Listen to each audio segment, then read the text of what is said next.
The top 1% of performers in any field aren't necessarily more talented than you. They've just mastered the art of strategic thinking. They've learned to identify exactly where their efforts will create maximum impact, while systematically eliminating the psychological barriers that hold others back. Today, I'm going to show you their secret framework for rapid growth that feels almost unfair, not because it bypasses hard work, but because it makes that work exponentially more effective through a 7-step process that re-engineers your relationship with failure and uncertainty. Most people aren't failing because they lack information. They're trapped in a psychological cage they don't even realize exists. Let me show you why. You're consuming course after course, book after book, podcast after podcast, yet somehow you remain stuck. This isn't a coincidence, and it's not because you're incapable. It's because you've unknowingly fallen victim to one of the most powerful psychological barriers to growth. Learned helplessness quietly infiltrates your mind after you've experienced repeated failures or rejection. Your brain, designed to protect you from harm, begins to associate certain actions with inevitable failure. Soon this association becomes so strong that your brain creates neural pathways that automatically filter out opportunities.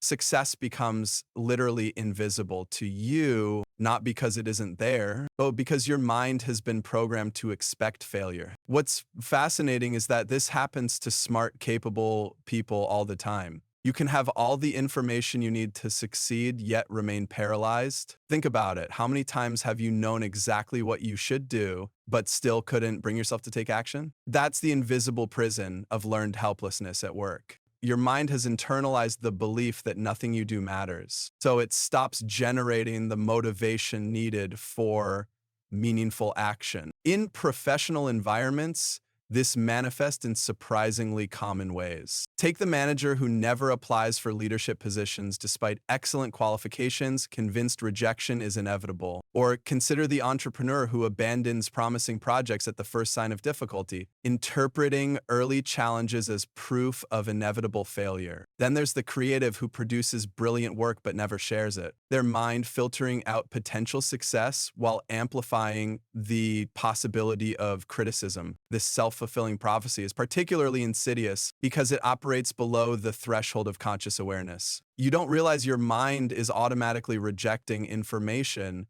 that could lead to success. In fact, your entire identity functions as a mental filter, determining which information you notice and which you dismiss. Your ideas, beliefs, goals, and values create a perceptual framework that shapes how you interpret reality. Two people can look at the exact same situation and see completely different opportunities based on their mental filters. The fundamental truth is that your mind doesn't show you objective reality. It shows you a version of reality filtered through your existing beliefs and expectations. If your identity includes the belief, "I always fail at new ventures," your mind will find evidence to support this narrative while filtering out contradictory information. The shell of your identity, formed through years of social conditioning and reinforced by the drive for conceptual survival, can trap you in stagnation, preventing you from even recognizing the possibility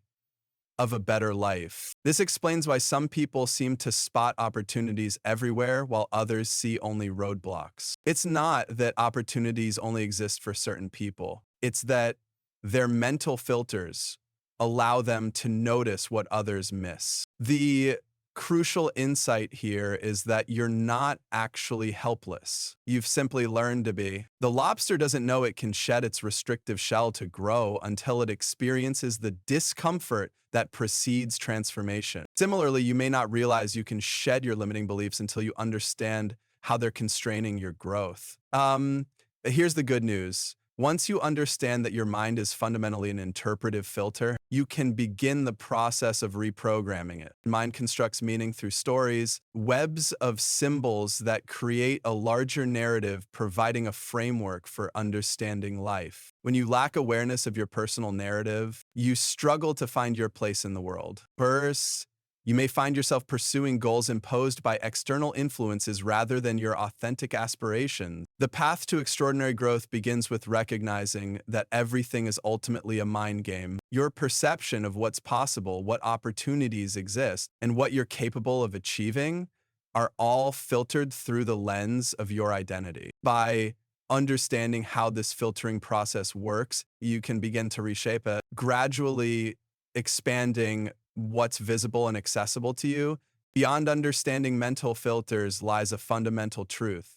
Transformation requires a strategic framework, not just psychological insight. While most people treat personal growth like assembling furniture without instructions, randomly trying pieces that might fit, high achievers follow a military precise blueprint that makes extraordinary progress inevitable. They aren't merely working harder. They're operating in an entirely different paradigm with rules most people never discover. The counterintuitive reality is that mistakes are your greatest teachers, not the polished advice in books or courses. Those who grow exponentially understand that information consumption alone creates the illusion of progress, while actual growth happens exclusively through applied experience.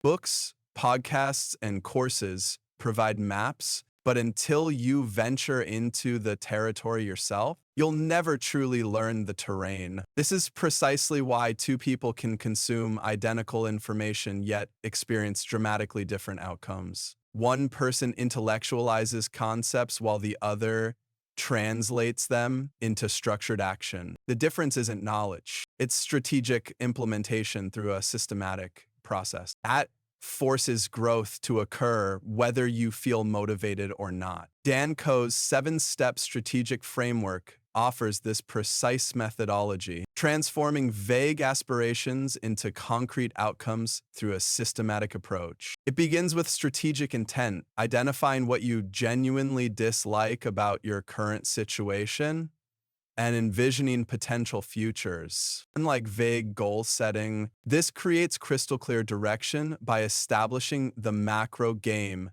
you're playing, eliminating the paralysis that comes from pursuing disconnected objectives. The second step, self-analysis, requires performing a brutally honest SWOT assessment, identifying your strengths, weaknesses, opportunities, and threats.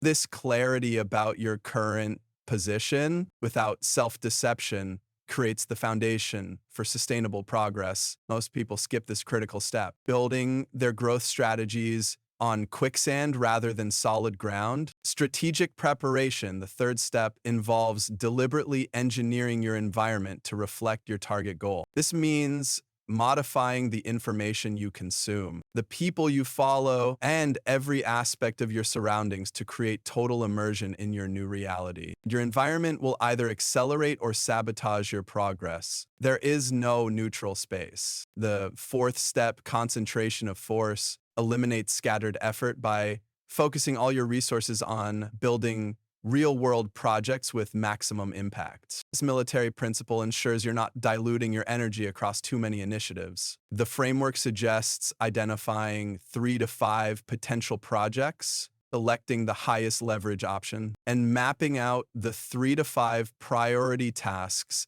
that will create meaningful progress. Disciplined execution, step 5, replaces old routines with new ones that directly support your strategic objectives.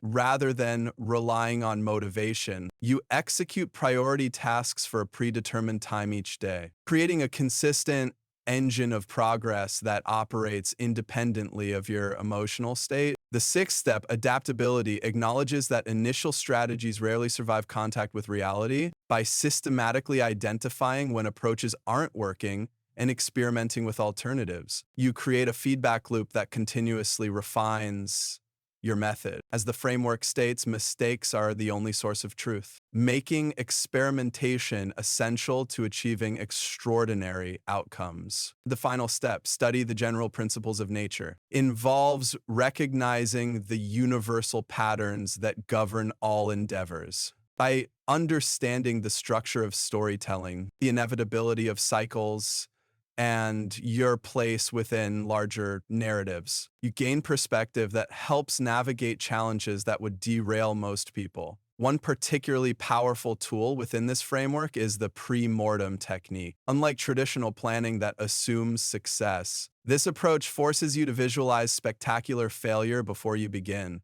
by listing all possible causes of failure, both psychological weaknesses and external factors, then prioritizing them and creating preemptive solutions. You transform anxiety into strategic advantage. What makes this framework revolutionary isn't just its effectiveness at achieving goals, it's how it fundamentally transforms your identity through structured implementation. Each step systematically dismantles your limiting self-concept and rebuilds you as someone who both sees opportunities and possesses the skills to capitalize on them. The framework doesn't just help you get different results, it literally transforms you into a different person. Let me leave you with this powerful insight from Lawrence Friedman. Strategy is not a lengthy action plan. It is the evolution of a central idea through continually changing circumstance. This captures the essence of what we've explored together. Success isn't static, it's dynamic